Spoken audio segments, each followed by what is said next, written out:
നമസ്കാരം. എല്ലാ NTV പ്രേക്ഷകർക്കും നിങ്ങളുടെ ഇന്ന് എന്ന പ്രോഗ്രാമിലേക്ക് സുസ്വാഗതം. ഇന്ന് 2024 ഡിസംബർ മാസം 17-ാം തീയതി, 1200-ാം ആണ്ട് ധനുമാസം 2-ാം തീയതി ചൊവ്വാഴ്ച. ഇന്നത്തെ ഉദയനക്ഷത്രം വരുന്നത് തന്നെ പുണർദം നക്ഷത്രമാണ്. ഇന്നത്തെ നക്ഷത്രം അപ്പോൾ പുണർദം എന്ന് പറയുന്നത് ശുഭനക്ഷത്രമാണ്, പക്ഷേ ശുഭദിനമല്ല. ചൊവ്വയെന്ന് പറയുമ്പോൾ ഏറ്റവും നെഗറ്റീവ് എനർജി കൂടുതലുള്ള ഒരു പാവഗ്രഹമാണ്. അപ്പോൾ ഇന്നത്തെ ദിവസത്തിന് വളരെ പ്രാധാന്യമുണ്ട്. ചൊവ്വ നെഗറ്റീവ് എനർജിയുള്ള ഗ്രഹമാണ്, നെഗറ്റീവ് ഫലത്തെ കൊടുക്കുന്ന ഒരു ഗ്രഹവും കൂടിയാണ്.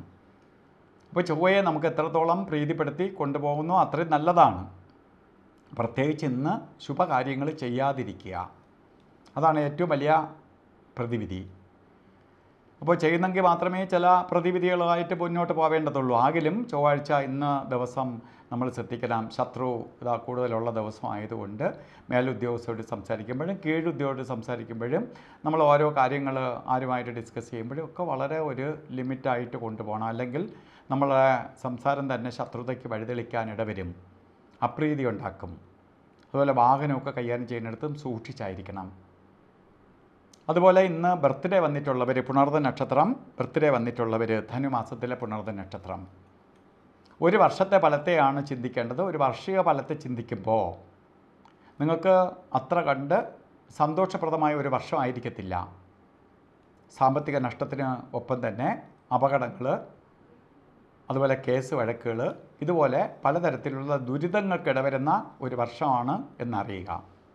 അപ്പോൾ അതിനെ അതിജീവിച്ച് പോകാൻ വേണ്ടിയിട്ട് ആചാര്യന്മാർ ചില പ്രതിവിധികൾ നിർദ്ദേശിച്ചിട്ടുണ്ട്. ആക്സിഡൻറ്റും കാര്യങ്ങളും ഒക്കെ വരാനിടയുള്ളതുകൊണ്ട് ഇതിനെ അതിജീവിച്ച് പോകാൻ വേണ്ടി 2 ദേവതകളെ ആചാര്യന്മാർ നിയോഗിച്ചിട്ടുണ്ട്.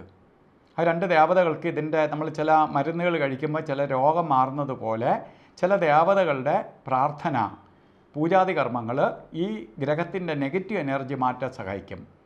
സർവ സൈന്യാധിപനായ സുബ്രഹ്മണ്യസ്വാമി മുരുകൻ്റെ ക്ഷേത്രത്തിൽ പോവുകയും അദ്ദേഹത്തിന് ഭസ്മാഭിഷേകം, പഞ്ചാമൃതാഭിഷേകം, അർച്ചന ഇവയാതെങ്കിലും നടത്തുക, ദേവിക്ക് കുങ്കുമാർച്ചനയ്ക്ക് കൊടുക്കുക. അതേപോലെ തന്നെ സുബ്രഹ്മണ്യ യന്ത്രം, ദുർഗാ യന്ത്രവുമായി ചേർത്ത് ദേഹരക്ഷ ധരിക്കുക. ഈ അപകടങ്ങളോ ഒന്നും വരാതിരിക്കാൻ ചൊവ്വാഴ്ച ദിവസം വ്രതാനുഷ്ഠാനത്തോടു കൂടിയിരിക്കുക.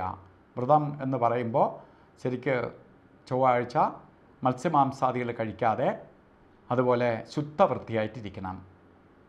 അപ്പോൾ നമ്മളെ ദൈവത്തെ അത്രയും പ്രാർത്ഥനയോടുകൂടി നമുക്ക് ഇഷ്ടപ്പെട്ടതെല്ലാം ഉപേക്ഷിച്ച് നമ്മൾ പ്രപഞ്ചശക്തിയെ ആശ്രയിക്കുന്നത് കൊണ്ട് ആ പ്രപഞ്ചശക്തി കാണുകയാണ്.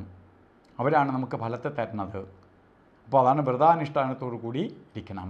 ഇന്നത്തെ ദിവസം ഓരോ കാര്യത്തിനിറങ്ങുമ്പോഴും രാവുകാലം നോക്കിയിട്ട് പോകുന്നത് നന്നായിരിക്കും. 3:12 തൊട്ട് 4:38 വരെയാണ് രാവുകാല സമയം. ശേഷമാണ്. എന്നാലും ഓരോ കാര്യത്തിന് ആ സമയത്ത് വല്ല കാര്യത്തിന് ഇറങ്ങുകയാണെങ്കിൽ ആ സമയം ഒഴിവാക്കി കളയുക.